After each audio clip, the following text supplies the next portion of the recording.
ನೀವೇನು ಹೇಳಿ ಫ್ರೆಂಡ್ಸ್, ನಾವೆಲ್ಲರೂ ಹೋಗ್ಬೇಕು ಅಂತ ಪ್ಲ್ಯಾನ್ ಹಾಕಿದರೆ ಒಂದು ವಾರದ ಮುಂಚೆ ನಿಮ್ಮ ಪತ್ನಿಗೆ ಹೇಳಿರಬೇಕು, ನಿಮ್ಮ ಮನೆ ದೇವ್ರಿಗೆ ಹೇಳಿರಬೇಕು. ಇಲ್ಲ ಅಂದರೆ ಒಂದು 3 ಅವರ್ ಮುಂಚೆ ಯಾರು ನೀವು ರೆಡಿಯಾಗಿ ಕೂತ್ಕೊಂಡು ಬೇರೆ ಕೆಲಸ ಮಾಡ್ತಿರ್ಬೇಕು.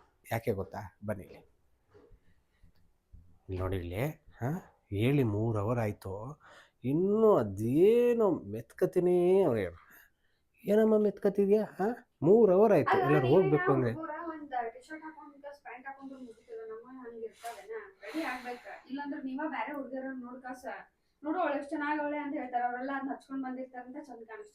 ಓ ಅಲ್ಲಿ ನೋಡಿ, ಆಲ್ರೆಡಿ 2 ಅವರ್ ಆಗಿದೆ. 2 ಅವರ್ ಮೆತ್ಕೊಂಡು ನೋಡಿ ಹೆಂಗೆ ಕಾಣ್ತೀವಿ ನೋಡಿ.